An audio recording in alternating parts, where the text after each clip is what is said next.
here, but clear skies holding on across the far west means a sunny start here. Temperatures dipping into single figures, but as soon as that sun begins to rise, temperatures will rise quite quickly. Grey start though across parts of the Midlands, eastern England, eastern Scotland, and then this cloud will take its time to burn back through Monday morning, slower than it has done compared to the weekend, but it will lift and break. Perhaps some parts of East Anglia, eastern England is holding on to a bit more cloud, and it'll be chilly here once more. But further west, again, plenty of sunshine and temperatures reaching the mid-20s in one or two spots. And for the next few days, it stays very similar. Plenty of sunshine to come, particularly in the west, always more in the way of cloud in the east, and temperatures rising, getting towards the mid-20s for many of us.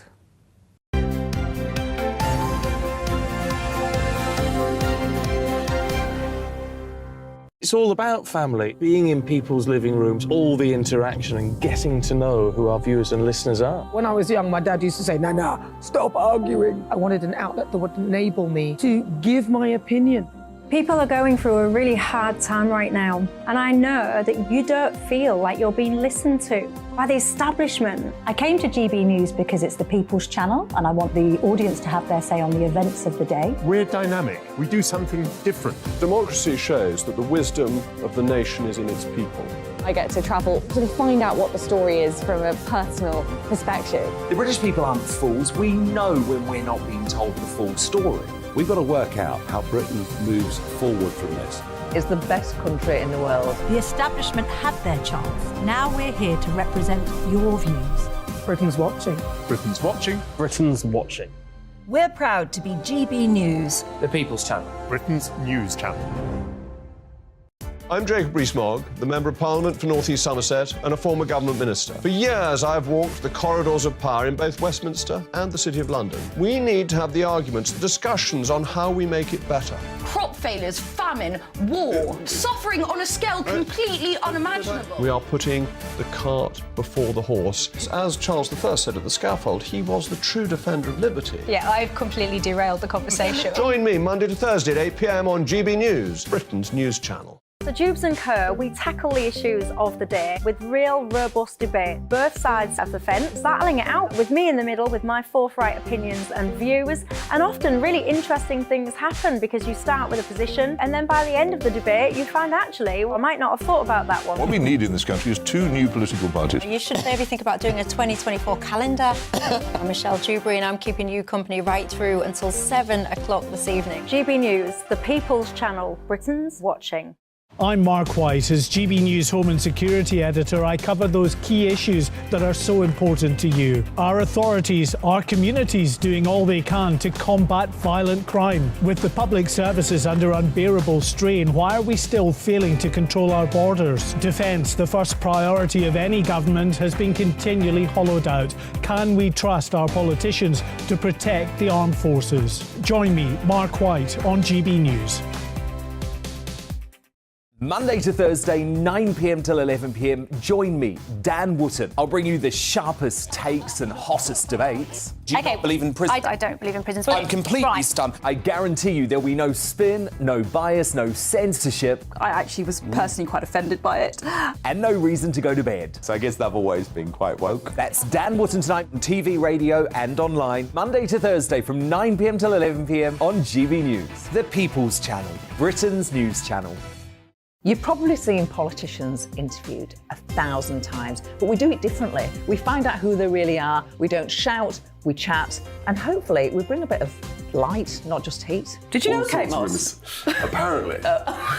Do you have a pair of jeans or a pair of jeans? No, of course I don't. What would I do with them? My friends are like, oh my God, what's she doing now? Join me every Sunday at 6 for Gloria Meets, only on GB News, the People's Channel, Britain's news channel.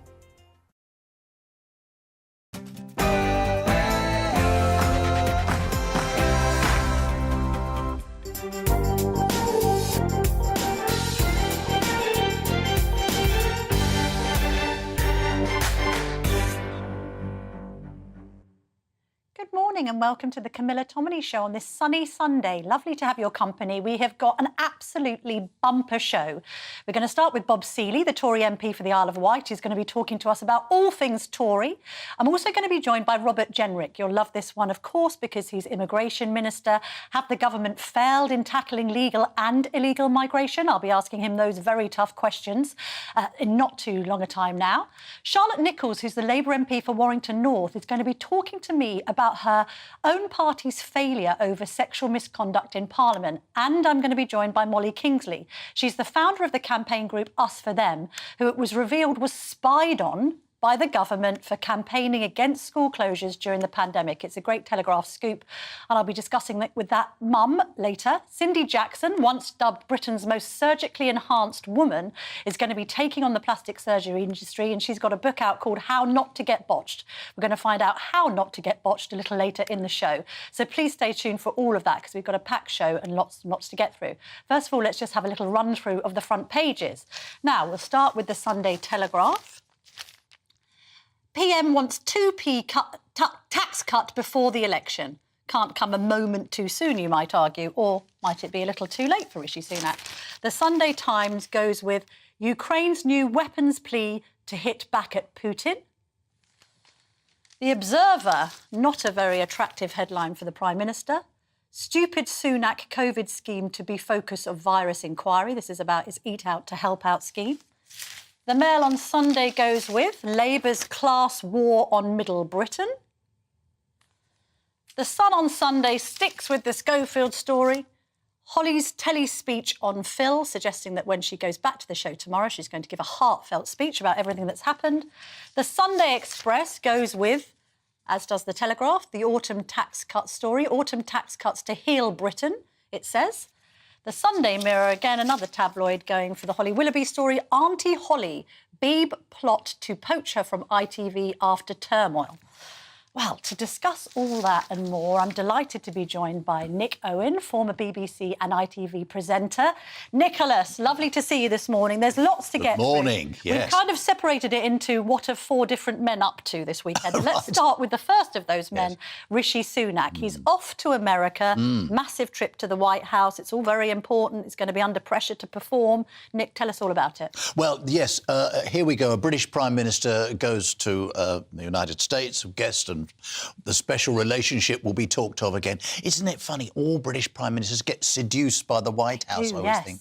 You know, right from Margaret Thatcher onwards, you know, they go there and all. And, of course, American presidents are only interested, really, in promoting the interests of the United States. Surprise, surprise. Yes. And I always feel these occasions are a bit... well, a bit creepy. We're always told that so much will come out of it, warm words will be said, but so little ever seems to come out. Yes. But in this case, it is important, very important for Sunak. After all, the Brexit, one of the things about Brexit arguments was that we were going to do so well with trade deals with America. Have there been any sign of them at all? In fact, as far as I can see, Joe Biden, as left-leaning a president of the America as we're going to get, quite the contrary, seems to be looking at other parts of the world, much more interested in focusing on what's happening, probably rightly, in China and Taiwan and all that sort of thing, and dealing with other allies than dealing with us.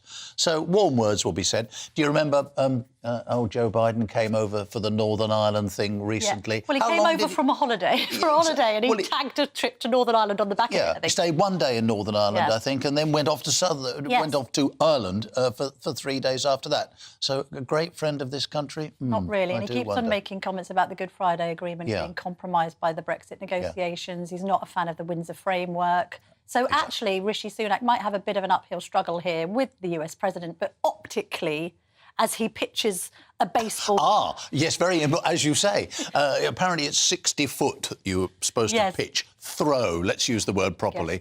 Now, Rishi Sunak's a cricketer. And a good one, apparently. But whether he can actually handle the pitch as well, I just don't know. Does he get any practice, opportunity, though, Nick? of course. I wonder if he gets any practice in secret. Can you imagine him trying to pitch balls across the White House lawn? Yeah. I know he'd like to pitch balls at, but perhaps we'll come to that. Well, indeed so. Well, let's move on to who he might want to pitch balls at, because there are 2 different people you could argue. The first of whom is Keir Starmer. What I find interesting about today's papers is we finally have a sort of policy platform from the Labour Party. That's been the criticism. Yes. Not enough substance, too many sound bites. let's just go through a few of the headlines. Labour would spend millions on new Quangos. Oh, Quangos, yes. Labour's North Sea oil plan will cost 45,000 jobs, industry warns. Labour are under increasing pressure. Have they got their strategy right? Well, let's start with the Quango story, which is in the Telegraph, Nick. We were promised, weren't we, by David Cameron, a bonfire of the Quangos. Indeed. We don't necessarily like arm's-length bodies because it seems to most people as a way of passing the buck and the government not taking responsibility. What's Labour's plan, then? Well, apparently Labour wants to load more Quangos. Just let's get the figures right. First of all, there are already 295, as you call them, arm's-length bodies, Quangos most people think of, there to sort of advise government, to hold a lot of meetings, I would say. And apparently what Labour want to do is produce a load more of them. Do you mind if I just... I couldn't resist. I've got a list of them here. If we're to believe what's in the papers, of course. We always believe what's in the papers. Oh, of course we do. Yeah. OK, here apparently are the new ones that Labour would like, or some of them. The Office for Value for Money, Skills England, Network of Climate Export Hubs, Community Payback Boards, National Cladding Task Force, Illicit Finance Task Force, Supply Chain Task Force. Lots more like that. What I'd like to know is how much the Office for Value for Money is going to cost. I mean, it sounds to me to be slightly counterintuitive. Well, we have the Office for Budget Responsibility already, don't we? Yes. But the point about all this is Labour are beginning to see signs of what Labour will come to the electorate with to try and win the next election. And, you know, I can't help thinking, Camilla, in this situation that the Tory government finds itself in, Labour would be rather better off saying very little. Yes. Really. Keep British dumb. The Ming vase theory. The Ming vase theory. You just let them demolish themselves. You stand back and you not say very much. Although I think as the election draws nearer, questions are going to be asked about costing of policies. I mean, that story about the idea that their North Sea oil plan might cost 45,000 jobs. Also, we repeatedly put shadow ministers under pressure. How much is this all costing? They seem to have spent the windfall tax about 10 times. They're talking about non-dom status removal, generating billions, but clearly not enough billions. So it's difficult to know whether they can afford any of their pledges. Well, indeed. But don't forget that this government, windfall tax, that's where the windfall tax has come from, this government, raising corporation tax and so on. So you might say they're in a race to raise taxes before they're in a race to try and cut taxes, or appear to do so. Well, the Conservatives are talking about cutting tax, but the newspapers are talking about Boris Johnson. So we'll ask, what's Boris up to then? So we've got Dan Hodges writing in the Mail, Boris has no interest in an honest account of his actions during COVID. He only wants to embarrass Sunak. This is a story about, obviously, the former Prime Minister giving his WhatsApp messages over to Baroness Hallett, who's chairing the inquiry, bypassing the Cabinet Office. He and his allies seem to be suggesting that the reason Rishi Sunak opposes this is because Rishi Sunak's got something to hide in his own WhatsApp messages. Indeed. I mean, it's... where do you start? First of all, Boris can't be damaged any further. Perhaps it's impossible to damage Boris, so he doesn't really seem to care what messages get handed over to the inquiry, and some of them are on a phone that's locked anyway and so on. But you're right, there is this sort of sinister theory going around that it's really all about Boris attacking his successor. And he's attacking, and the attack, if it comes, will be the famous eat out to eat out to save... eat out to help out? Eat out to help out. Yes. That was the expression, wasn't it? Where you could get 50% off your restaurant bill. Been heavily criticised by a piece in the Observer right in the middle today. of COVID, trying to get people back to work in the restaurant industry and so on, and might have cost a lot more lives, people say. That is actually denied. It must be careful. It must be said. The Cabinet Office say the figures don't tally one with another. But it does sound pretty damaging. Also, it might expose his manoeuvring when it comes to ousting Boris, because there are some in the party that still will be blaming him come 2024 if they don't win the election. Yeah, absolutely. Absolutely right, yeah. Let's move on to what King Charles is up to. Ah, yes, the King. Well, you were surprised by this trip to Romania because he's only focused on European countries so far, hasn't he? But since he's become king, he's been to Berlin. There was a trip to Northern Ireland, to be fair. There's a talk of a wider trip to Ireland, maybe, but also being in Romania. Yes. But he's a relative of... Well, he's apparently he's a descendant of Vlad the Impaler. I'm not sure that many sort of reigning monarchs would want to make too much of that fact, really, to be absolutely honest. But there we are. Yeah, and he apparently loves going to Romania. It's a wild country, and he loves nature and all this sort of things. And he can relax a bit. We see pictures of him in a short sleeve shirt and sunglasses going around He's there smiling. without the Queen. Without the Queen. Solo visit? Yes, I can imagine that if you'd said, Camilla, do you fancy a trip to Romania? I can imagine her answer probably contains some interesting language. But the point of this is this, I think. This week, isn't it? This week, yes. Tuesday probably, Prince Harry turns up in the UK to Back give in evidence Blighty, yes. the libel trials or the cases against newspapers that are going on. And lo and behold, his father, the King, is somewhere else. So every time Prince Harry has been over, his father and his brother have been otherwise occupied, which is intriguing, isn't it? It is. A bit sad, isn't it? A bit it's sad. sad. Do you think it's sad overall? Yes, I suppose that's the emotion about it all, that it's just... There was that story in the week about the National Portrait Gallery revamp not featuring that picture of William and Harry together. Yeah. And I looked at it yesterday and I thought, gosh, that's like a bygone era. It's like another life, those two being in the same portrait. One quiet little thing that was sort of sidebar to the story that I noticed somewhere is in one of the other papers, Mail on Sunday, I think, or was it the Telegraph? I can't remember, one of them, Telegraph, was that Charles is actually giving up his Welsh home. You know, he's got to have houses all over the place, or residences all over the place.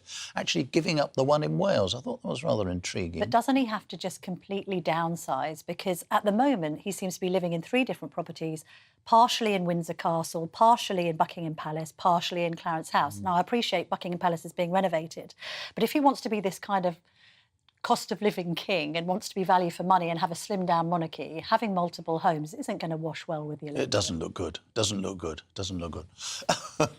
Nicholas Owens, thank you very much indeed for joining me this morning. Lovely to see you. Pleasure as ever. Now, from the paper review to the People's Panel, Olivia Utley, our wonderful People's Panel hostess, is in Bromley. Olivia, what questions have the panel got for our guest today? Bearing in mind I've got Robert Jenrick down the line in just a few minutes. Hello, yes, I am in sunny Bromley/Beckenham today. It's absolutely beautiful. We've had the church bells ringing behind us all morning. We're in the fantastic Rendezvous Cafe, and I'm here with Peter, who's the manager. Peter, thank you so much for having us here. It's a beautiful cafe, beautiful high street. How's business going for you? Yeah, business is picking up. It's been great. We've just had a refurbishment. We were closed for a couple of weeks, so we were hoping when we opened up things would be going well.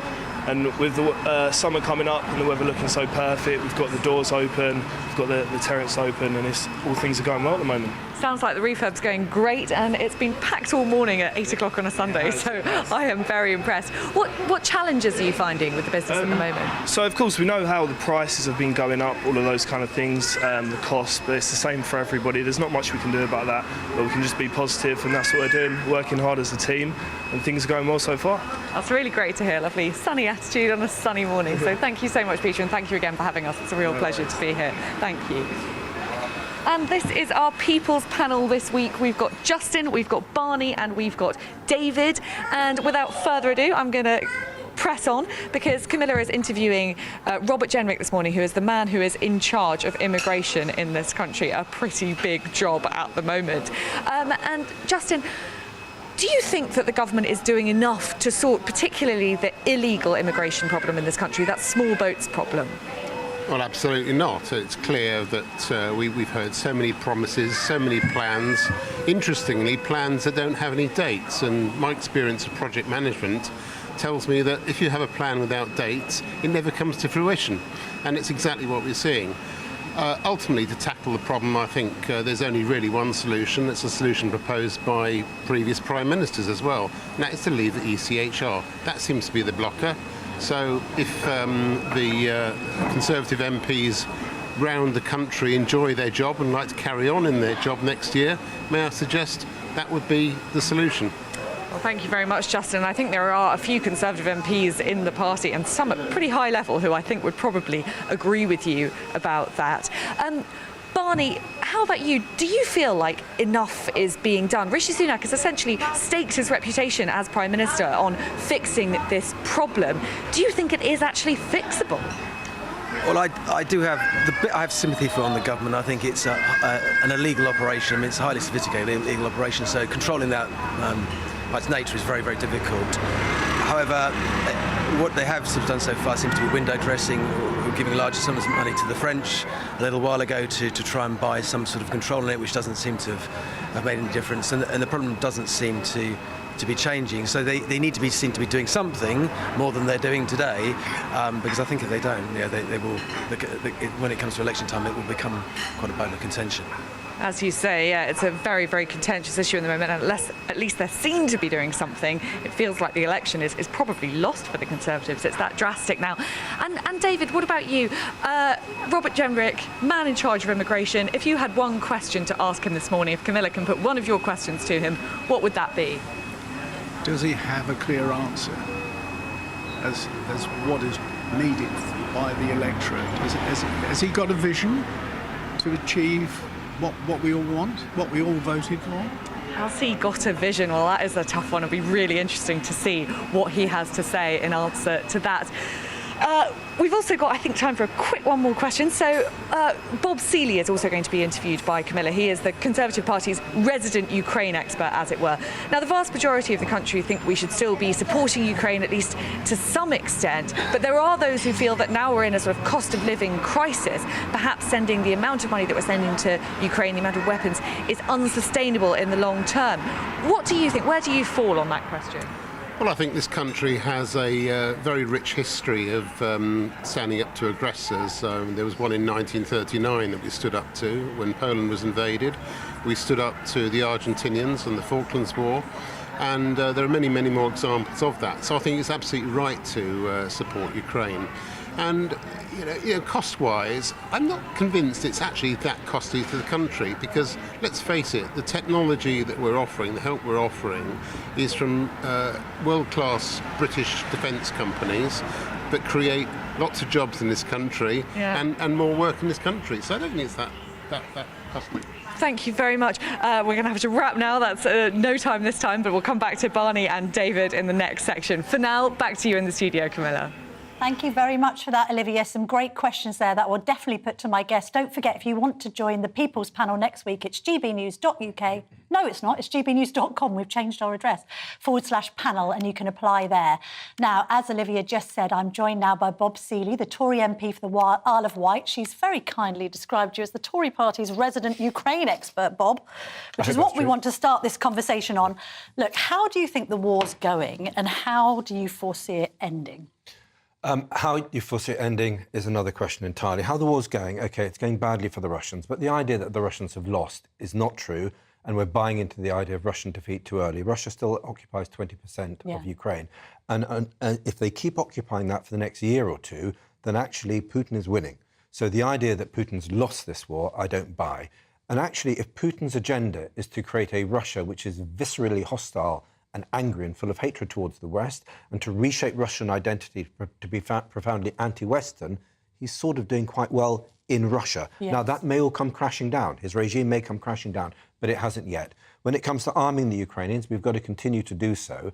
But the big sort of collapse of the Russian front, especially in the south, it may not happen because the Russians are dug in so many different lines that it's going to be very difficult to break through all those lines. Although the Ukrainians, they've got the motivation, they've got the morale. They're much better now at doing maneuver warfare, which is effectively modern warfare, where you combine stuff.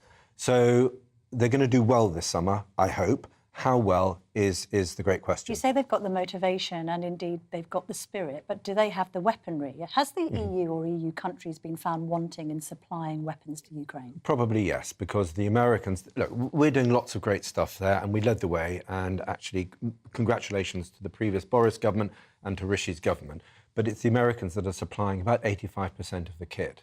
And considering the European Union's economic size, our ability to support the Ukrainians, I think, has been pretty poor. I mean, when I say our, I'm talking about Europe as a whole. I think we've been pretty good. The Americans have been pretty good. But I think Europe's been lacking. Everything has taken time to come out, and it's way too slow. I wonder what you made of James Cleverly, the Foreign Secretary, tweeting in the week that Ukraine's rightful place is in NATO. Do you agree with that? Up to a point.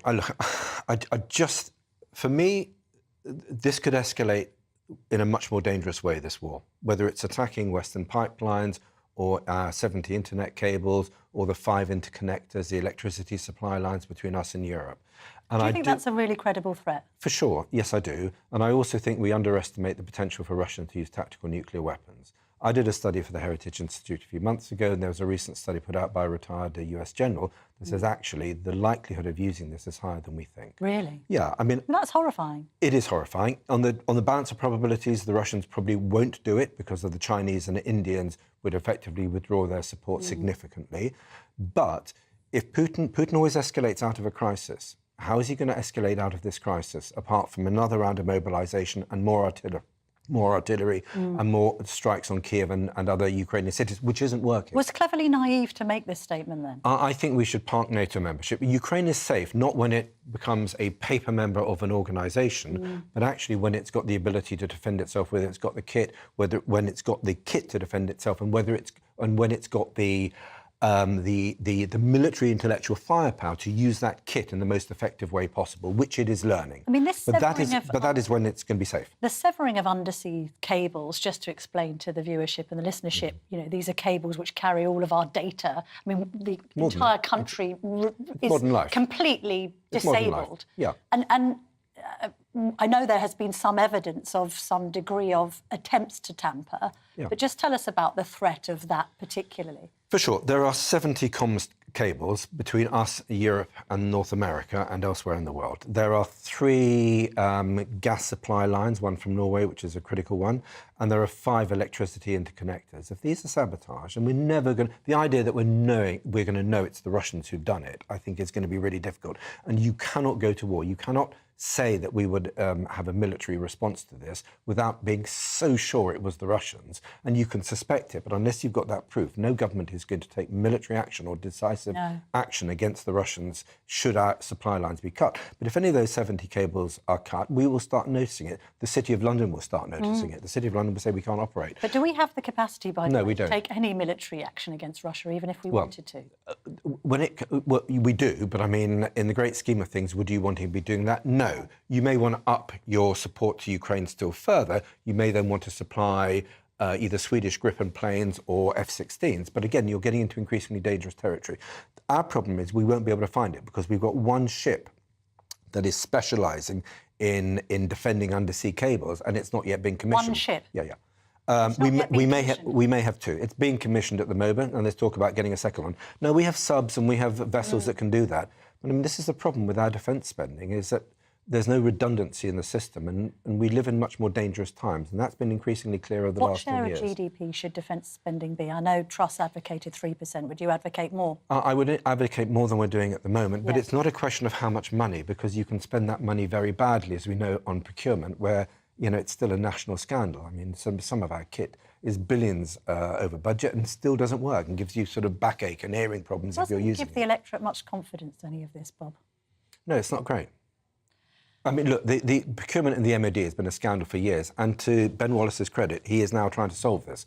But this stuff is now being... Should Ben Wallace move and be the head of NATO with all of this happening on home soil and concerns about our own defences? I think Ben Wallace would be a great head of NATO. I think he's highly capable, and if there's somebody who deserves that job, who we know would do it very well, I think it is absolutely Ben Wallace. And you could then replace him as Defence Secretary. Well, that's very kind, very unlikely. Let's move on to other matters. You saw the scoop in the Telegraph on Saturday about this counter-disinformation unit effectively spying on lockdown critics. We've got one coming in later, Molly Kingsley. This is almost sort of Soviet-style Stasi techniques of spying on people who dissented and didn't think that schools should be closed or should wear face masks. They're not conspiracy theorists, are they, Bob? Why were they being spied on? And the problem is there is a conspiracy theorist fringe. I don't buy their arguments in any way, shape or form, but there was a role for intelligent debate, and there was a role for listening to different experts during COVID. And what has really depressed me about this was the way that the government, and it's a government I was supporting, which is even more frustrating. You'd expect it from Labour. You shouldn't expect this thing from the Conservatives. We had a government that effectively was very hostile to dissent. and was saying it was listening to experts, but the only experts it was listening to were people who effectively, like from Imperial College, who are producing extraordinarily questionable data, which has since, if my understanding... data. Yeah, I mean, sorry, if I'm ever a minister during a crisis, my first instinct is not to listen to anything put out by Imperial College. Should Baroness Hallett look at all this as well as everything else? Look, the problem with Baroness Hallett, I just think the inquiry is going to cost about $250 million and it's going to achieve absolutely nothing. The Swedes have already delivered their inquiry. Is this inquiry just taking too long? We might not hear back from her. She said she needs another 3 years to assess all the data. 3 years, and by then I can guarantee we won't have learnt the lesson. The big lesson is, the big question for me is not why didn't we go into lockdown earlier? The big question is why did we experiment with lockdown in the first place? Or why did we engage in mass groupthink rather than... Absolutely, and it's maybe because China locked down, maybe because Italy locked down, maybe because we were spooked by the highly questionable Imperial College stats that came out, which are now being, as I say, being significantly questioned as to their likely accuracy. We had a pandemic response model. It's what the Swedes did. OK? It costs them a lot less, but even more importantly, we have now got, between 10 and 20,000 excess deaths 2020 every year. We have been more Swedish. Yes, we should. And, I say that as someone who voted for the first couple of lockdowns and became sceptical, frankly, too late in the day. We've only got a minute left, Bob. Let's have a chat about the Tories. Can they win in 2024? Yes, we can. People talking about Boris still on the doorstep? No, they're not. I was out in a place called Wootton Creek yesterday. There's a lovely patch in the Isle of Wight, and people are not talking about Boris. I know the Westminster media love to talk about him. The folks on the doorstep, they've moved on. Do they want taxes to be cut? Do you want taxes to be cut? Yes, they do. And what we need is a Conservative government which is in line with the British people. They think that political correctness, they don't like it. They want us to be proud of our history. They want us to deliver tax cuts and job creation, and they want us to train up people here rather than relying on... So more right-wing Toryism or left-wing Toryism? I'd say more Conservative Toryism. More conservative conservatism. Yeah. We love that, Bob. Thank you very much indeed. Lovely to see you this morning. Thank you very, very much for joining me. Now, lots more to come on the show. Just after the break, I'll be speaking to Immigration Minister Robert Jenrick, and I'll be asking why the government have failed in tackling both legal and illegal immigration. Plus, I'm going to be speaking to Labour MP Charlotte Nichols, who's taking on her own party over what she sees as a failure to tackle sexual misconduct within Parliament. Don't go anywhere. We'll be back soon.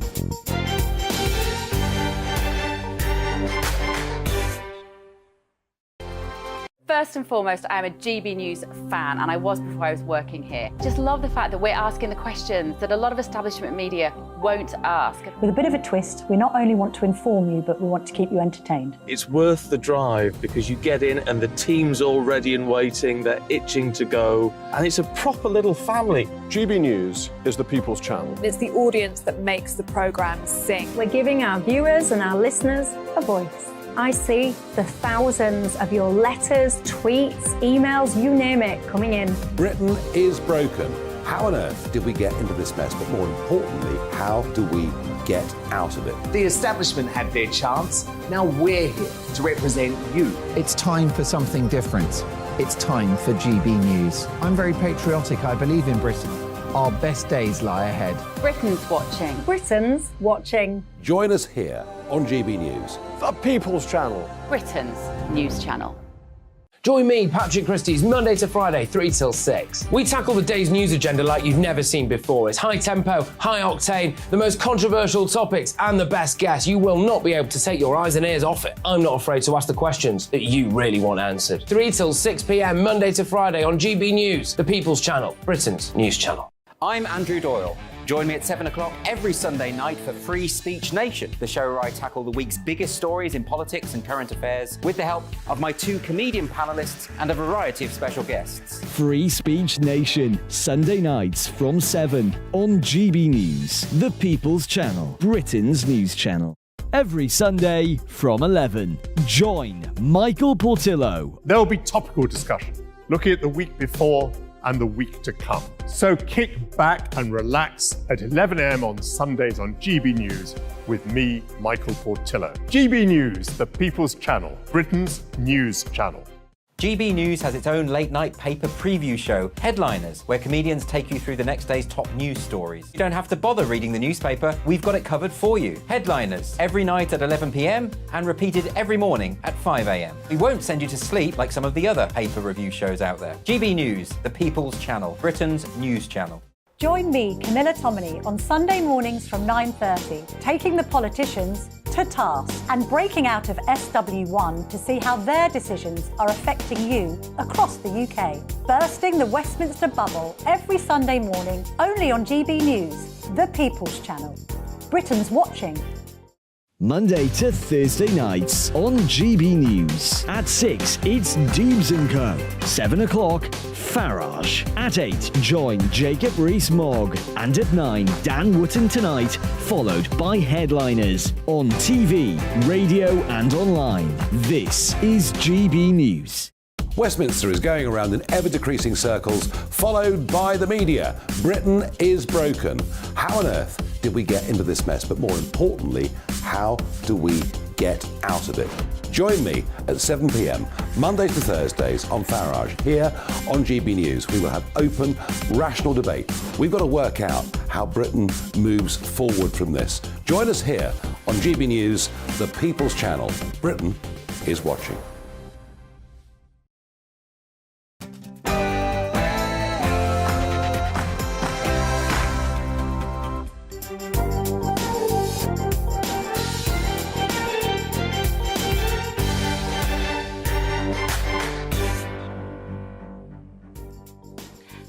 Welcome back to the Camilla Tominey Show. Now, there's lots more to come. Don't forget, I'm going to be challenging the Immigration Minister, Robert Jenrick, over the government's failure to get a grip on migration, both legal and illegal. I'm also going to be speaking to the Labour MP who says she was given a list of 30 male MPs to avoid because of their behaviour around women in Parliament. Can you believe it? And I'm going to be speaking to a mum who was spied on by the British government for campaigning against school closures during the pandemic. All that and more to come after the news with Ray Addison.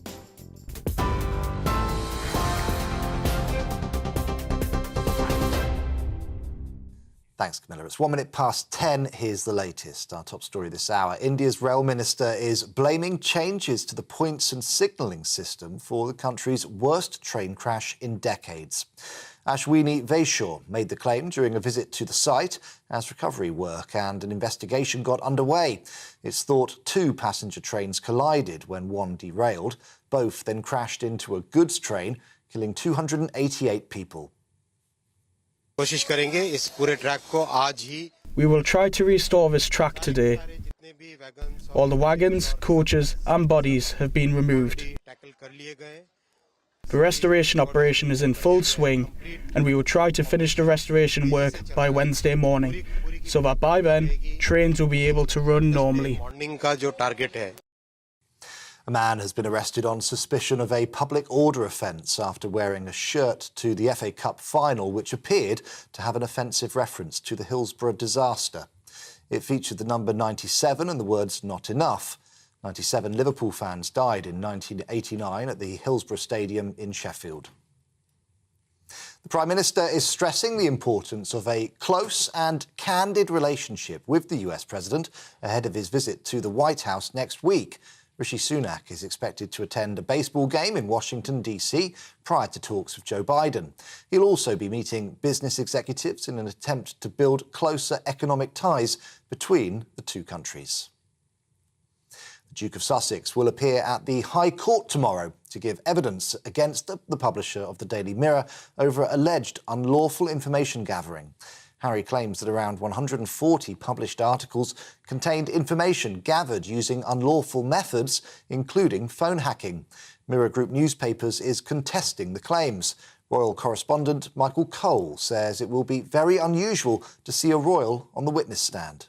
A royal prince going into the witness box to give evidence in a very contentious case against Mirror Group newspapers. That hasn't happened ever since the 19th century. It is unprecedented. I mean, there's nothing in the British Constitution that says a royal prince cannot give evidence or cannot be called to be a witness. And meteorologists say there is a small chance that the temperature could reach 26 Celsius today, which would make it the hottest day of the year so far. It's likely to be warmest somewhere in the west of the country, along with parts of Wales and possibly southwest England. Meanwhile, the Met Office says the dry weather is expected to continue into next week. On TV, online, on DAB Plus radio and on TuneIn 2, this is GB News. Back now to Camilla.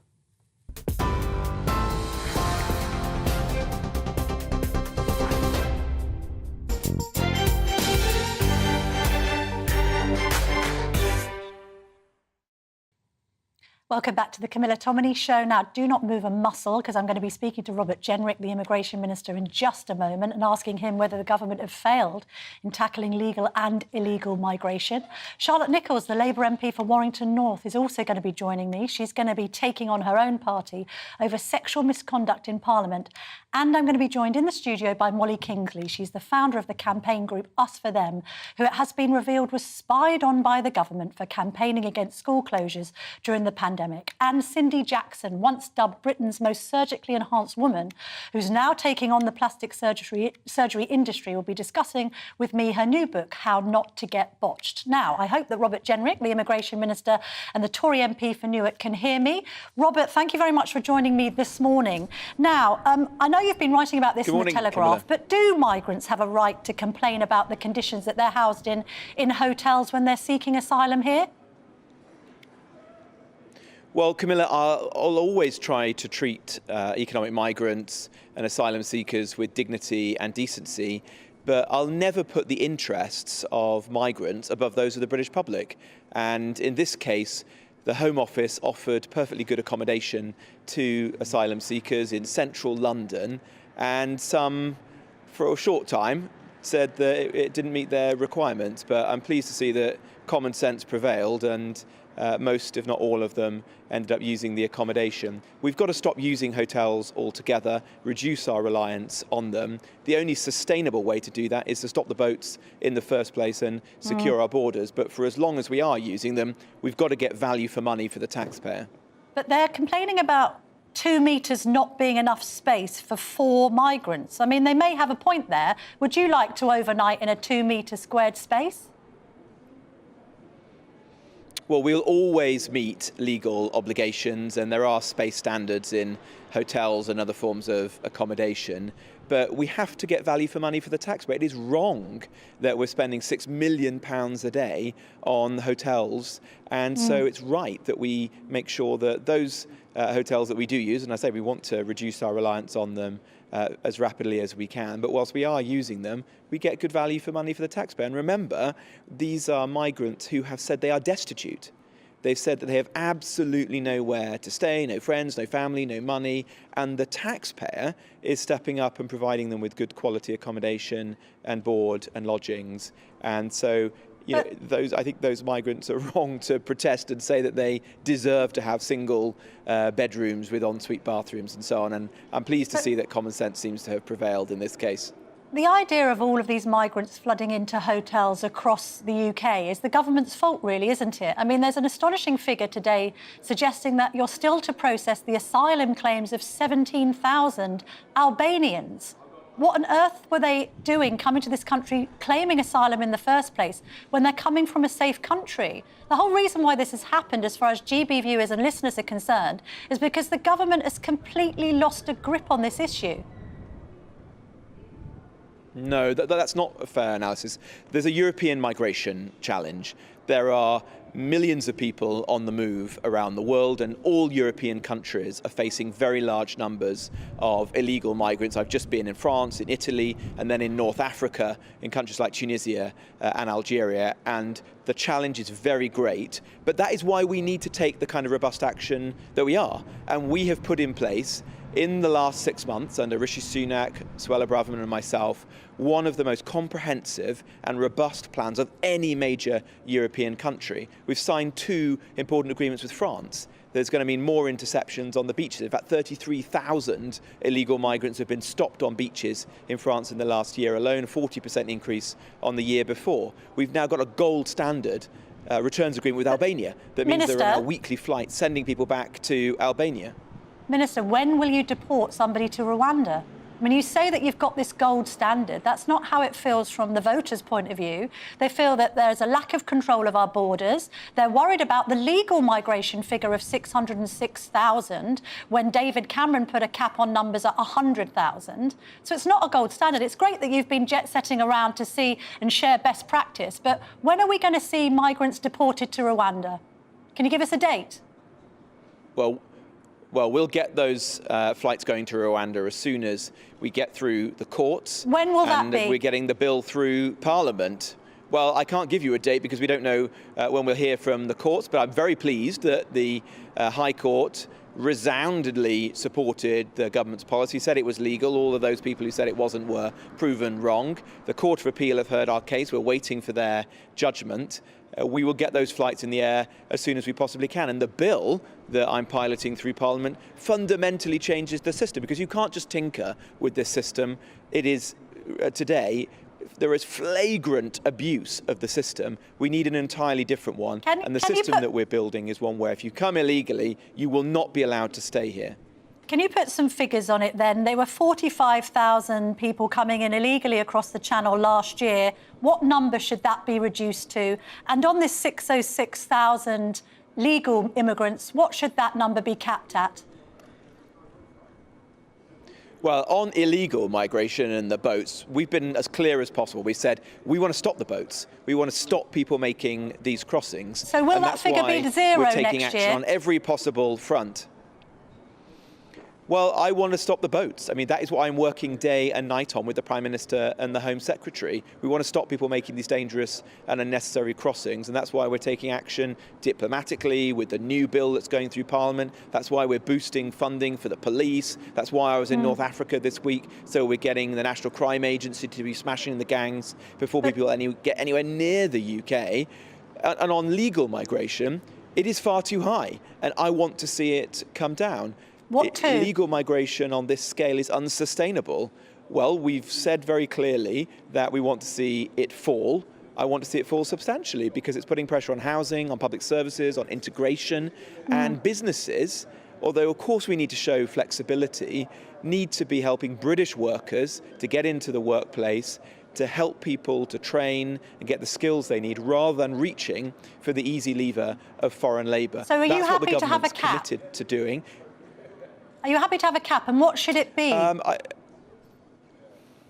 I don't think that arbitrary caps and targets are particularly helpful. What Why I do not? think is important is that now that we have, well, because migration is constantly changing, we need the flexibility to respond to changes in the economy or in patterns of behaviour. But the good news is that we've now got control of our borders after leaving the European Union. We've created the points-based system. And unlike all of those previous governments who made promises that they couldn't keep because of free movement, we have the ability now to make changes. And so 2 weeks ago, we made one of those changes, which is to say that if you are a university student coming here from overseas on a short course, you won't be able to bring dependents with you. And that will reduce substantially the number of people coming into this country. And that's just one tangible example of us using the powers that we now have, that we didn't have when we were members of the European Union, to control our migration system. And if we need to take further steps, we will do. Should we leave the ECHR? One of our People's panellists, Justin, wants me to ask you that question. Well, the bill that we're piloting through Parliament is compatible with our international law obligations, so I hope that we'll be able to get those flights off to Rwanda and address this issue within the current framework. But look, we've said that we'll do what's necessary to stop the boats because the public want us to secure our borders. And the international frameworks that were created after the Second World War are now out of date and need to be renewed and reimagined for an age of mass migration. That's what the UK is doing. We are a leader in this field. We've created our Rwanda policy, and other governments, including in Europe, are looking to it with interest and seeing that the UK is taking very robust action to tackle this problem. Minister Elon Musk, the head of Twitter and indeed Tesla, has described the Telegraph story talking about the counter-disinformation unit spying on lockdown critics as terrible. Do you agree with him? This needs to be investigated, doesn't it? Well, I believe in free speech. I don't believe in governments or other people clamping down on the ability of individuals to speak their mind on the issues of the day. Why was the government sanctioning social media companies to silence those who were critical of lockdown then? Well, as I understand it, the story isn't correct, and that this unit did not take action against any individual, that there was a very clear policy that no journalist or politician should ever be monitored. But that didn't happen, did it, Mr. Jenrick? Because we had we had a situation where David Davis had given a speech talking about the efficacy of face masks, and Facebook took it down without any justification. We've got social media companies constantly monitoring output and making arbitrary decisions about perfectly legitimate journalistic stories. So what we've got is an over-monitoring of free speech in this country. That must really worry you as a Conservative. Yeah, I believe in free speech. I want politicians, members of the public, you as a journalist, to be able to speak your mind without fear or favour. As I understand it, this unit within the Cabinet offices did not monitor specific individuals, but on the broader point, we believe in free speech as a government. That's one of the great tenets of this country, and we should always fight for that. Minister, final question on Boris Johnson, who we can never quite leave behind, even though the government might move on. He's suggesting, or at least his allies are suggesting, that Rishi Sunak doesn't want to hand over his WhatsApp messages to the Baroness Hallett inquiry into COVID because he's got something to hide. Has he got something to hide, Mr. Jenrick? No, what we've said is that we will hand over to the inquiry absolutely anything that has got anything to do with COVID-19 or the purpose of the inquiry. Where there is a small disagreement is around handing over documents or messages that have got nothing, absolutely nothing, to do with COVID. And as a former lawyer, I've been involved in these discovery exercises in the past, and what courts do in these situations is ask individuals or businesses to hand over documents that are relevant to the inquiry or the case. There's no precedent for handing over things that have got nothing at all to do with it. I hope that we can resolve this with Lady Justice Hallett, for whom we have the greatest respect, and that this matter can be put to rest very quickly. Thank you very much indeed for your time this morning. Thank you. Now, don't forget, in just a minute, I'm going to be speaking to the Labour MP who says her own party is failing female MPs over sexual misconduct in Parliament. But first, the People's Panel. Olivia, what have the people in Bromley made of the interviews? I did try and get in Justin's question there. I don't know whether he's satisfied with the answer from Robert Jenrick. Well, yes, we've been sitting here listening with sharp ears to your interviews there. And I think our People's Panel have quite a lot to say about it. I'm going to start with Barney here, who's next to me. There's been a lot of discussion this week about Boris Johnson's WhatsApp messages, whether or not they should be released to the COVID inquiry. And of course, Camilla is rightly dedicating a big section of the show today over whether the people who were sceptical of some of the lockdowns were, in fact, being persecuted, really, by the government. The COVID inquiry is obviously quite important, but do you think it's sort of asking the right questions? I'm not sure it's asking the right questions. I'm also concerned about how long it's going to take, concerned about how much money it's going to cost.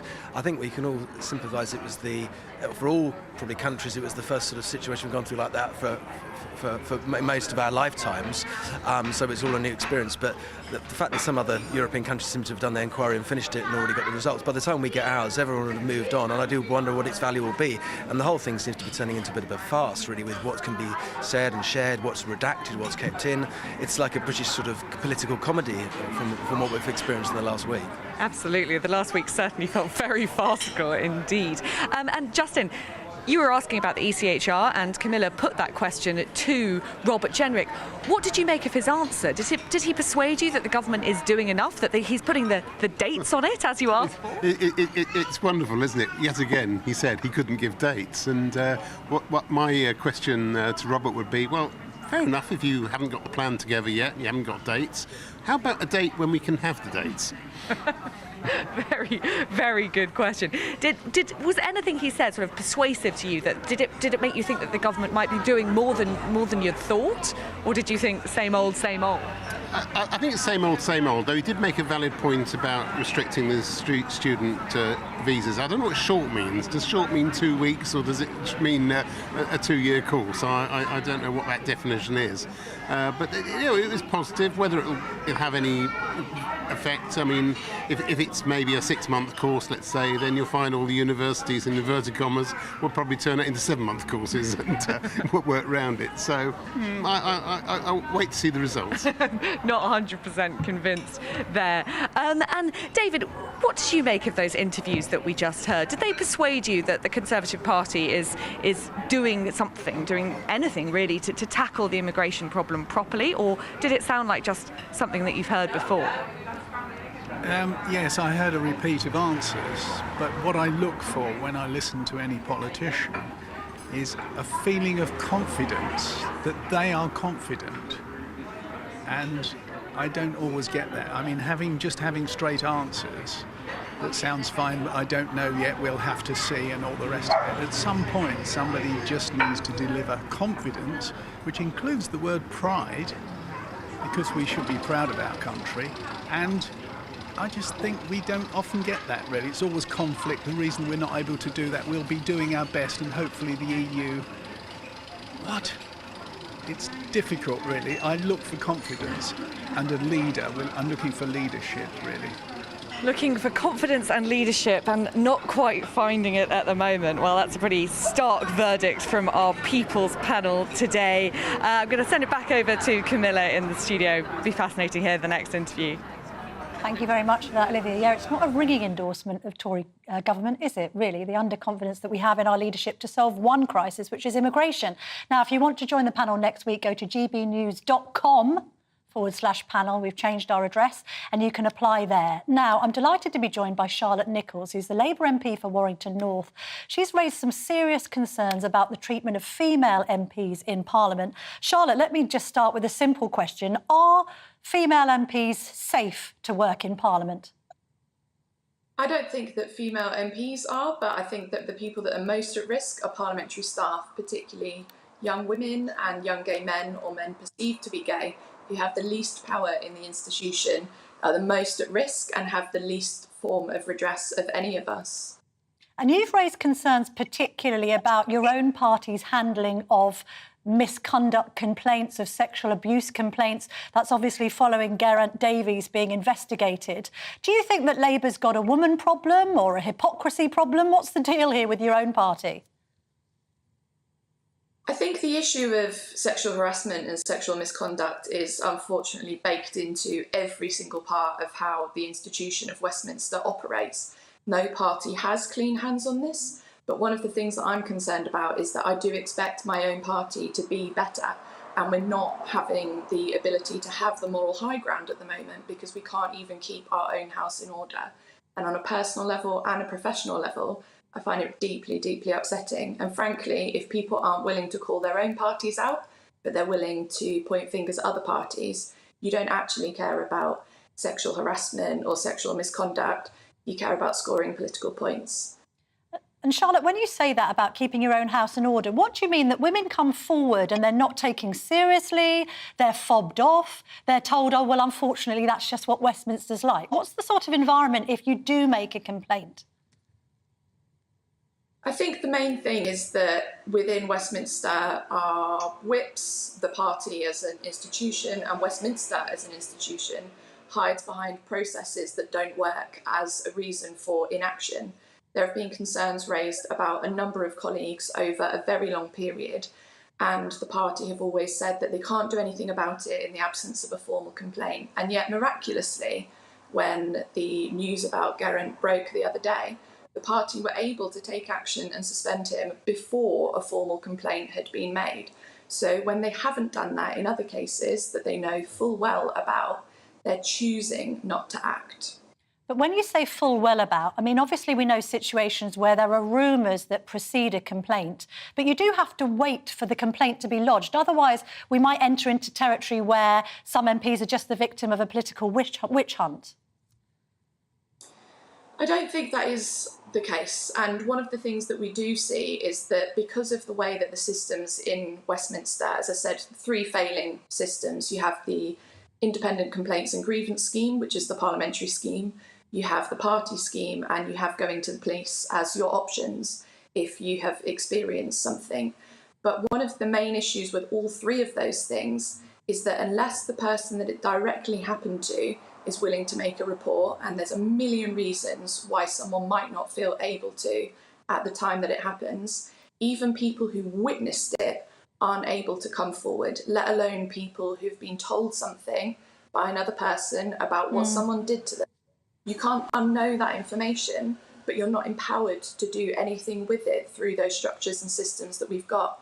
And that's the thing that makes people really unsafe within Westminster, because you know about people that are predators, frankly. Yes. And they are allowed to continue walking about the place because Yes. sometimes their victims are so scared of coming forward that effectively they've got free rein to continue doing it. Charlotte, I can hear in your voice how passionate you are about this issue and how personally you are feeling it. Have you personally been failed by the system? Can you tell me anything about that without intruding too much into your own privacy? Yeah, I mean, I've raised concerns with my whips about a number of colleagues. I've mentioned previously that when I first came into Parliament, I was given a list of about 30 MPs to stay away from. This was people that I should never accept a drink from, should never be alone with, should never get in a car with or in a lift with. And this was MPs from all different parties, including a handful from my own. And as much as I found that shocking at the time, you know, that's approximately 5% of my colleagues that I've been told that I'm not safe around. I really thought, as someone who is a member of Parliament and within the institution and hierarchy of Westminster is relatively high up and protected because of that, how much worse it would be if you're a junior member of staff, if you're an intern, if you're a junior reporter in the lobby who comes into Parliament in your first week and is told a thing. When you said about not accepting drinks, the suggestion was being that maybe there could be MPs in Parliament that would be spiking drinks to make their female colleagues more vulnerable? It's not just female colleagues, it's, as I said, young gay men and men perceived to be gay as well. It's something that we have seen happen, and one of the people who is currently not allowed on the parliamentary estate, it's because he was spiking people's drinks and assaulting them. Is booze in general a problem on the Westminster estate? Do you think, for instance, that alcohol should just not be sold in Westminster? I think that there is part of the issue where alcohol does play into it, but I think actually the systems and problems run much deeper than that. You have very late night sittings, you have a real blurring of personal and professional boundaries, you have MPs all acting as 650 individual employers for their team, with no real HR support or oversight. All MPs are considered to be self-employed, which means that we're not actually accountable to anyone other than when it comes to election time, our constituents. And all of these sorts of things bake in those problems. Then when you add in the fact that the systems for redress don't work, that's a really toxic combination. But actually the majority of instances that we see of bullying, harassment and sexual harassment actually happen a long way away from parliamentary bars. I've had it where it's happened to me in meetings during the middle of the working day. I've had colleagues do things like inappropriate touching, you know, their hand on your leg or on your back or making comments towards you. And I'm someone that, as I said, within the hierarchy of Westminster is relatively protected by virtue of being an MP.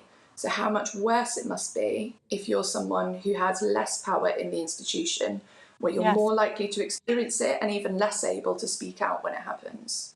Have you been discussing this in depth with the Labour leader, Keir Starmer? Is he taking your concerns seriously? What discussions have you had with him about this?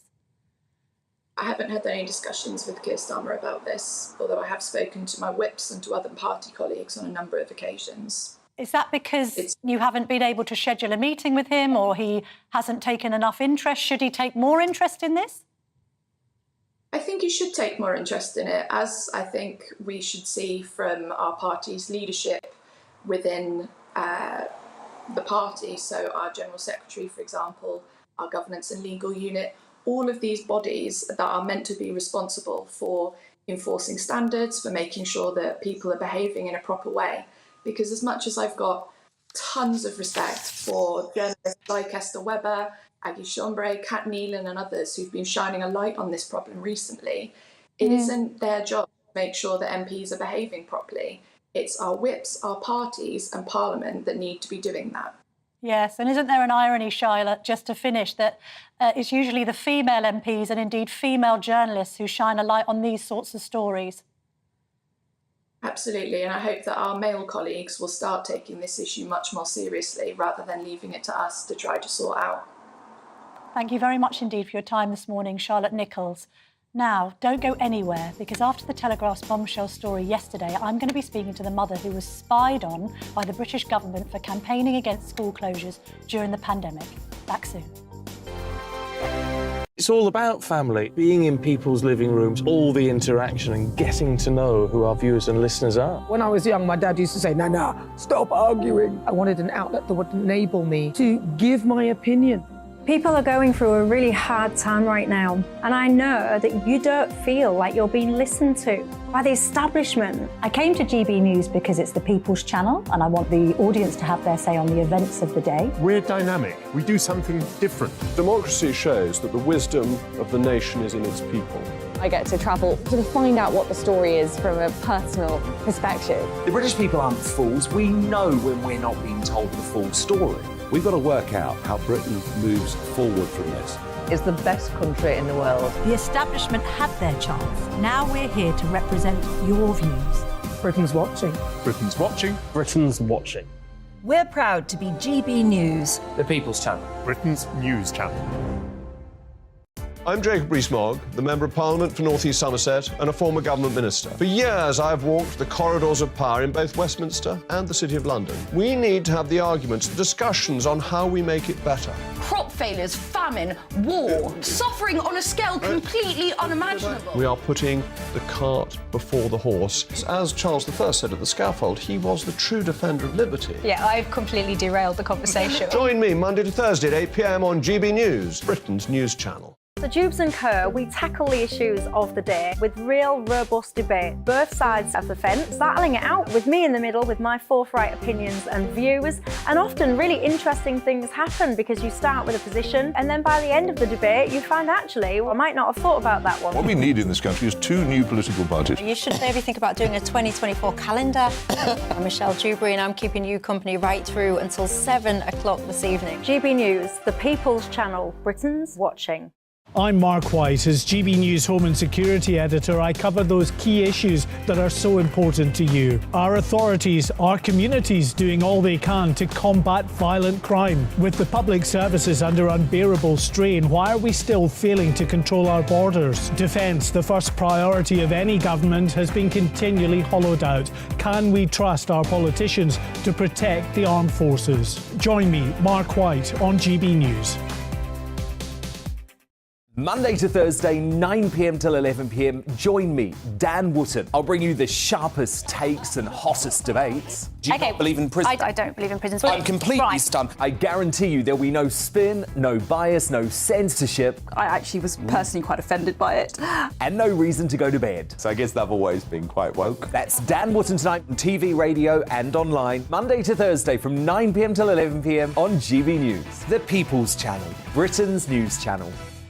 You've probably seen politicians interviewed 1,000 times, but we do it differently. We find out who they really are, we don't shout, we chat, and hopefully we bring a bit of light, not just heat. Did you know Kate Moss? Apparently. Do you have a pair of jeans or a pair of jeans? No, of course I don't. What would I do with them? My friends are like, oh my God, what's she doing now? Join me every Sunday at 6 for Gloria Meets, only on GB News, the People's Channel, Britain's news channel.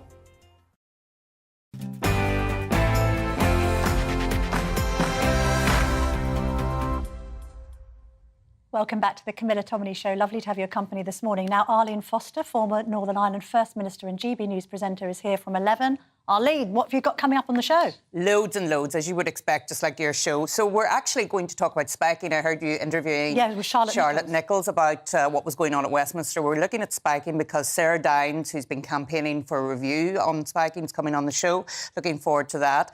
Looking at childcare, the regulations are being relaxed and more money is being made available through Universal Credit. We're going to have a look at that. And we're looking at speed. Slow. We're looking at the 20 miles per hour speed limits all across the country to see if they're effective. And fast. We're going to the Isle of Man, to the TT races. Oh, I love the way you're doing this, Arlene. Yes. Well, the 20 mile an hour speed zones mean that many more people are being fined for speeding, right? Correct. Even if Justin Welby, I think he was going at 23 miles an hour and he got done. It's ridiculous. I'm not sure I could travel at 20 miles per hour. That's another story. I'm making a diary note. Never drive in a car with Arlene. No, I'm only joking. So all that and more to come at 11. Looking forward to that, Arlene. Thank you very much. Now, I've been tasting it throughout the show, and I'm delighted now to be joined by Molly Kingsley, who's founder of Us For Them, who campaigned against school closures during the pandemic. Now, as I've said, this is about a Telegraph story talking about how the Counter-Disinformation Unit, that's the government's unit, looking into people who were perhaps critical or sceptical of lockdown, spied on people like Molly. Now, you must have been quite shocked to have discovered that you'd been spied on, although did you have your suspicions that there was monitoring of your social media activity? Yeah, I mean, I think by the time we found out, it really wasn't a surprise. It was obvious, really, for quite a while, particularly during 2021. In what way, though? Did you feel that messages weren't getting the... Yeah, there was no traction. And I mean, the first point is it wasn't just me. I mean, there was quite a big group of us, I think, who became aware, not just from Us For Them, actually, but, you know, a group of kind of dissident journalists and outspoken critics who... I think I might have been in that group. I suspect you might have. Professor Carl Hennigan would have been another. Anyone sort of voicing any concerns about the efficacy of face masks over mass vaccination of children, and not, by the way, in a conspiracy theory way, just saying, is it right that we're vaccinating 9-year-olds? Equally, people who were talking about whether schools should be closed at all.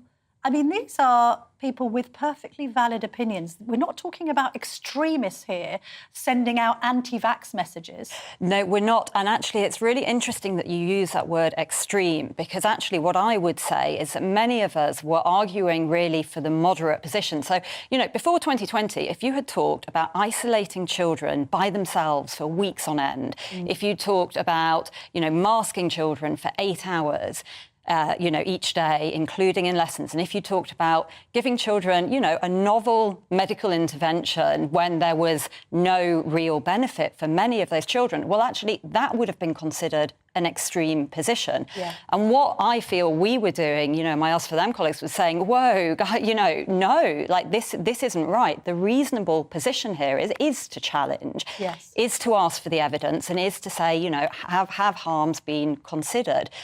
And actually, it was that view that I think we're seeing was, well, we know it was being spied on, and I think we can infer that there must have been some suppression. I mean, we know that. So our Facebook group, our Us For Them Facebook group, quite frequently had warnings slapped on it saying, you know, you are circulating, you're letting false information into the group.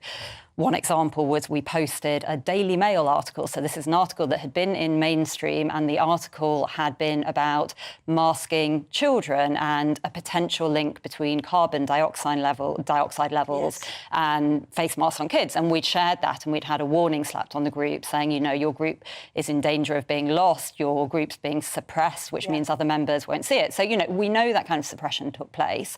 Likewise, on Twitter, I think many of us felt it was very odd that we were saying things that were having an awful lot of traction, it looked like. So, you know, tweets that were being retweeted maybe hundreds of times, and yet follower numbers never went up. It was very weird. I mean, we're used to kind of seeing dissent on Twitter because I would suggest that it's probably largely left-leaning, and the left seem to go with full lockdown on steroids, and people who are more of a conservative stroke right-wing persuasion were talking a bit more about, you know, civil liberties and all of these concerns. The government, it should be stressed, is denying that social media posts were doctored, deleted, or indeed, I think the word is shadow banned. But it is quite sinister to know that social media companies collaborated with the government over monitoring. Yes, it is sinister. And I think, you know, although many of us knew it would happen, you know, when I saw the list, so in fact, I've got it here, I don't know if it's picked up on the camera, but you can see it's pages long. And this was mainly... Is that the organisations that were monitored? This was just me. So this was just my comments, most of which were either in mainstream press or articles, some of them on Twitter. And, you know, this is just one journalist, and it's not even like I have a huge profile compared to many who would have been monitored.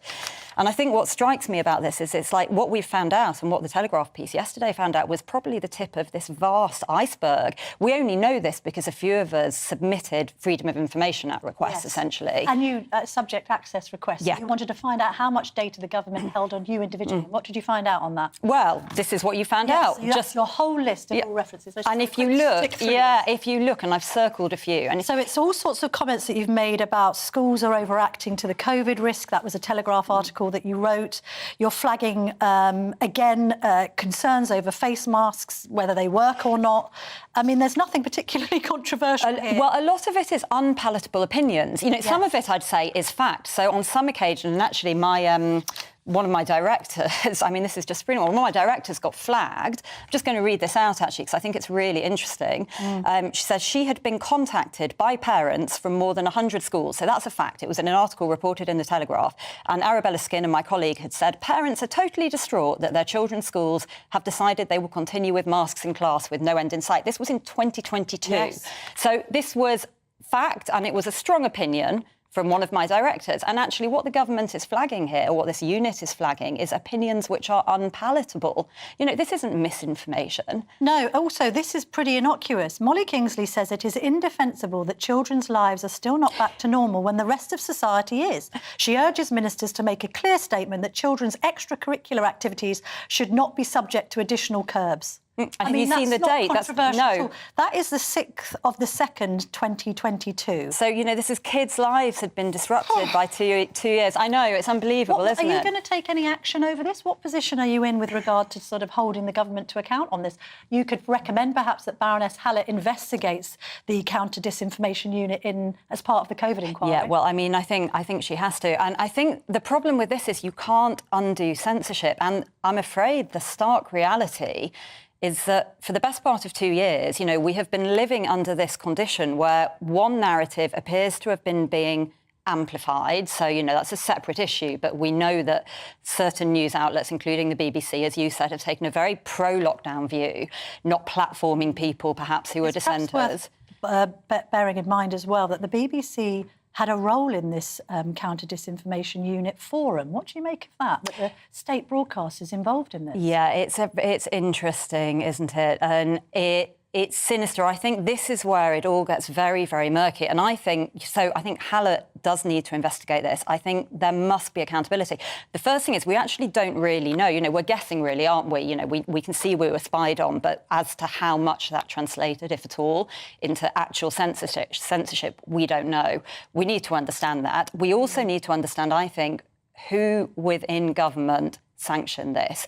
I mean, I find it quite incredible to think that this wasn't sanctioned at ministerial level. Surely it must have been. Yes. But I don't think we've yet heard a minister come out and said, you know, this was my brainchild. No. Someone needs to explain. And I think only when we have the full facts can we work out what to do about it. But it does seem to me that on its face, this is absolutely anathema to the principles of liberal democracy and free speech. I mean, what is going on here?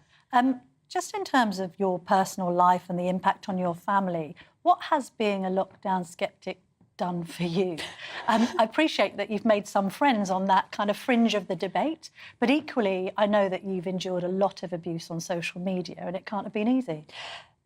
No, I mean, it's been probably both the most sort of overwhelmingly amazing and also incredibly stressful experience of my life. I mean, in a way, it has been an enormous privilege. Like, I think that is how I see it. And you know, I've always thought, like, I am a mum, speaking up parents, speaking up for kids. I'm, you know, also, I guess, now a journalist, but actually speaking on behalf of so many parents. So, you know, there's been that whole aspect of it and just bringing together this network of thousands of parents, all of whom just felt something had gone so wrong for children's welfare.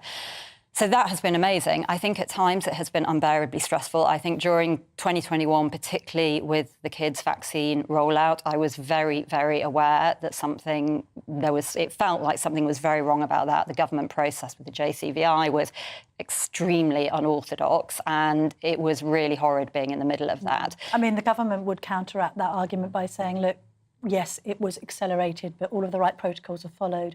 Many children have been safely vaccinated, etc., etc.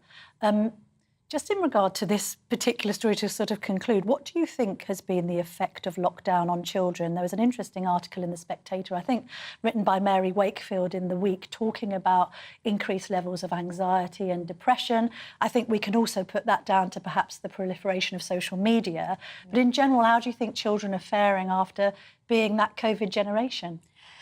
I think it really depends on the child. I mean, look, some children will have bounced back, I'm sure, are absolutely fine. I think we know that there are many children who are not fine. I mean, we know children lost their lives, you know, behind closed doors, or the safeguarding risks. So I don't think it's possible to give like a kind of cookie cutter answer. I do think you have identified one of the key worries many of us have coming out of the whole lockdown period, which is actually when you put children behind a screen and you normalise that for the best part of a year and a half, 2 years, we've set up a really nasty trend and a kind of normalisation that actually school and teachers and actually socialisation can be replaced with a screen. So I think many of us leave this period very worried about that. And final thought, it's amazing, isn't it? And it's thanks to campaigners like you that children have actually been included in Baroness Hallett's inquiry, because initially they weren't even going to look at children. I know. Look at the reaction and the result on adults. The terms of reference didn't mention the word children once, and that just tells you all you need to know about what goes wrong for policy making for kids in this country.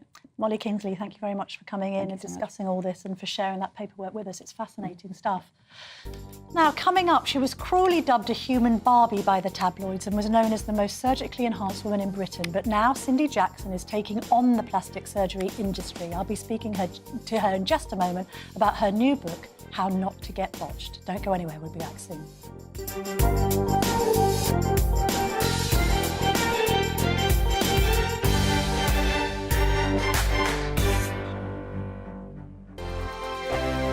First and foremost, I am a GB News fan, and I was before I was working here. Just love the fact that we're asking the questions that a lot of establishment media won't ask. With a bit of a twist, we not only want to inform you, but we want to keep you entertained. It's worth the drive because you get in and the team's all ready and waiting, they're itching to go, and it's a proper little family. GB News is the People's Channel. It's the audience that makes the programme sing. We're giving our viewers and our listeners a voice. I see the thousands of your letters, tweets, emails, you name it, coming in. Britain is broken. How on earth did we get into this mess? But more importantly, how do we get out of it? The establishment had their chance. Now we're here to represent you. It's time for something different. It's time for GB News. I'm very patriotic. I believe in Britain. Our best days lie ahead. Britain's watching. Britain's watching. Join us here on GB News. The People's Channel. Britain's news channel. Join me, Patrick Christie's, Monday to Friday, 3 till 6. We tackle the day's news agenda like you've never seen before. It's high tempo, high octane, the most controversial topics and the best guests. You will not be able to take your eyes and ears off it. I'm not afraid to ask the questions that you really want answered. 3 till 6 p.m, Monday to Friday on GB News, the People's Channel, Britain's news channel. I'm Andrew Doyle. Join me at 7 o'clock every Sunday night for Free Speech Nation, the show where I tackle the week's biggest stories in politics and current affairs with the help of my 2 comedian panellists and a variety of special guests. Free Speech Nation, Sunday nights from 7 on GB News, the People's Channel, Britain's news channel. Every Sunday from 11. Join Michael Portillo. There'll be topical discussion, looking at the week before and the week to come. So kick back and relax at 11 a.m. on Sundays on GB News with me, Michael Portillo. GB News, the People's Channel, Britain's news channel. GB News has its own late-night paper preview show, Headliners, where comedians take you through the next day's top news stories. You don't have to bother reading the newspaper, we've got it covered for you. Headliners, every night at 11 p.m. and repeated every morning at 5 a.m. We won't send you to sleep like some of the other paper review shows out there. GB News, the People's Channel, Britain's news channel. Join me, Camilla Tominey, on Sunday mornings from 9:30, taking the politicians to task and breaking out of SW1 to see how their decisions are affecting you across the UK. Bursting the Westminster bubble every Sunday morning, only on GB News, the People's Channel. Britain's watching. Monday to Thursday nights on GB News. At 6, it's Dubes & Co. 7 o'clock, Farage. At 8, join Jacob Rees-Mogg. And at 9, Dan Wootton Tonight, followed by Headliners. On TV, radio and online. This is GB News. Westminster is going around in ever-decreasing circles, followed by the media. Britain is broken. How on earth did we get into this mess? But more importantly, how do we get out of it? Join me at 7 p.m, Mondays to Thursdays on Farage. Here on GB News, we will have open, rational debate. We've got to work out how Britain moves forward from this. Join us here on GB News, the People's Channel. Britain is watching.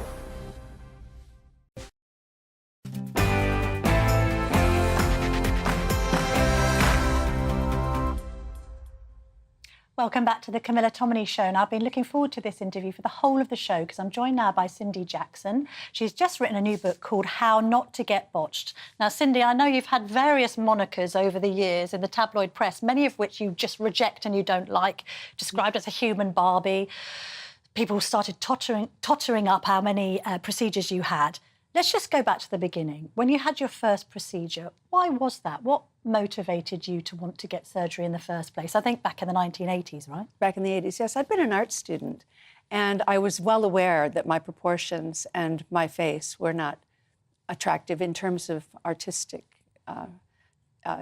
Well, the way you would look at a person, if like you're going to create a painting or a sculpture, there are certain proportions you use and certain ways you portray your work of art to be attractive to most people.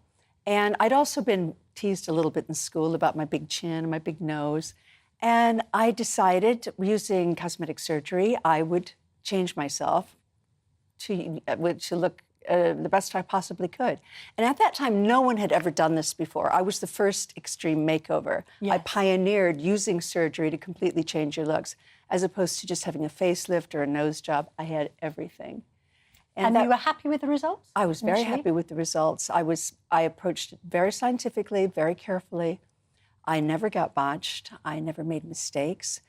And I see people nowadays making so many errors in judgment and listening to misinformation that it's not the way I did it. And I would like to help people realize there are better ways. There's a correct way to go about it. Yes. I mean, one of the advantages, and although you don't like the way that you've been labelled with regard to how many procedures you've had, you have had quite a few. Therefore, that gives you a unique perspective on how to go about things safely, how to choose the right surgeon, which is critical. And also what your book covers is not just the dangers from surgery, but also non-surgical procedures. Tell me a little bit about how you've been a consultant for the last, I think, 35 years with people who want to go under the knife. What kind of advice do you give them, and what errors do they usually make? Well, in the beginning, in the late 80s, when I had a lot of press coverage, because at that time nobody had had so much surgery. And nowadays, a lot of people, thousands, have had way more than I have. They would approach me to find out how I did what I did, and I would guide them. And usually they'd come to me without having anything done whatsoever. Nowadays, people come to see me and they've already had a few things done, and more often than not, they're not happy with everything they had done, or they've been botched, or they spent too much money, or they see no difference. Yes. So I now spend a lot of the consultations I do unpicking the previous treatment and trying to find a way to put it right. And that's all new to me because, well, little by little, the number of dissatisfied patients has crept up to the point where now it's an epidemic. I mean, it's quite incredible. And when I say botched, I mean people who have spent too much, who just aren't happy, who don't look any different, all the way to people who are disfigured for life. And when you say disfigured, is that largely from surgical procedures, or are we talking about fillers? Because I know you raise serious concerns about fillers in the book. Yes. Some of the worst problems I've ever seen are from permanent fillers. They can cause systemic infections, which are very, very difficult to deal with. So we're not just talking about trout pout here, but we're also talking about the effect on the actual skin and muscles in the face. And the entire system. Yes. People have been on very strong antibiotics for years with some of these fillers. Really? And they've had repeated surgery to have them removed. And you can't always remove it when it's dispersed throughout your skin underneath the dermis. And do you think as these procedures have become more kind of commonplace, like these days you can get Botox and fillers at a beauty salon, whereas it used to be much more medicalised, has that created this problem? That's part of the problem. I mean, the problem is multifactorial. Instagram is a problem for patients who look at these before and after pictures and think those are real. Yes. They've not been filtered. Some have been filtered, some have not. People are getting fillers when what they need is a filter. Exactly. But I mean, you can buy fillers on Alibaba. You can order them online, and people can set themselves up as an injector without having any medical training, and without using the name brand products. You don't know what's being injected. There was an interesting Mirror investigation today in the Sunday Mirror, and the headline is "Age 17 and offered lip fillers with no checks on ID." 17's too young to have fillers, isn't it? Would you like to see an age limit on some of these procedures? Well, yes, there should be a bit more judgment being used and common sense. I mean, I didn't start having anything done until I was in my mid-30s.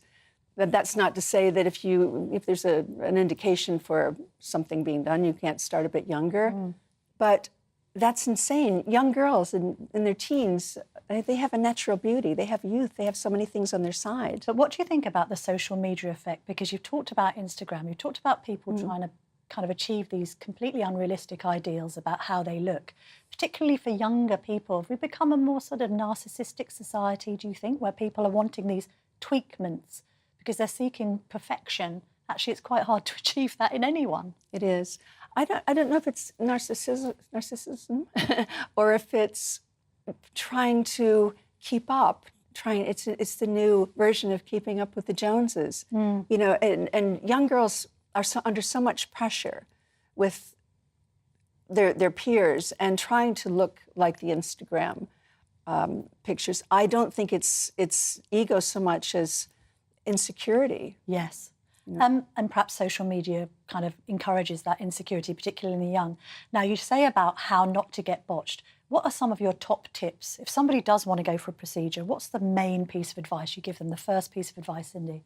The biggest problem with people having unsatisfactory procedures is misinformation. Yeah.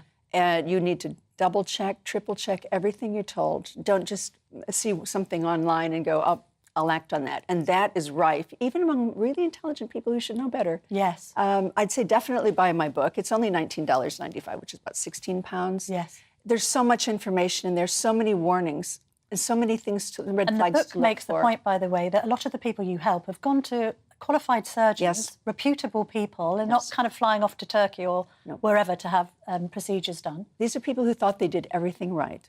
They thought they did the research.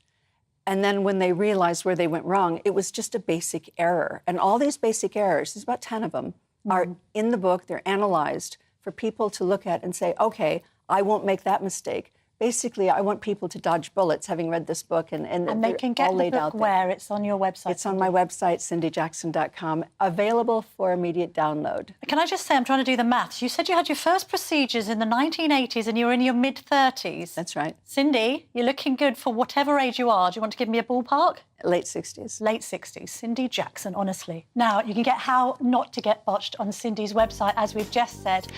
We've had a great show, and we've got another great show to come because Arlene Foster's here at 11. I'll be back at next week at 9:30.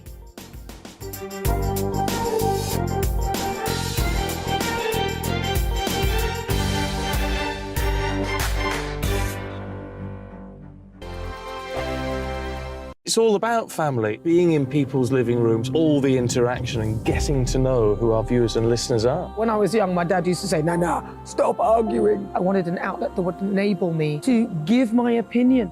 People are going through a really hard time right now, and I know that you don't feel like you're being listened to by the establishment. I came to GB News because it's the People's Channel, and I want the audience to have their say on the events of the day. We're dynamic. We do something different. Democracy shows that the wisdom of the nation is in its people.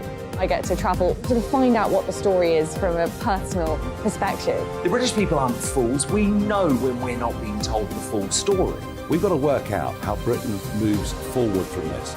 It's the best country in the world. The establishment had their chance. Now we're here to represent your views. Britain's watching. Britain's watching. Britain's watching. We're proud to be GB News. The People's Channel. Britain's news channel.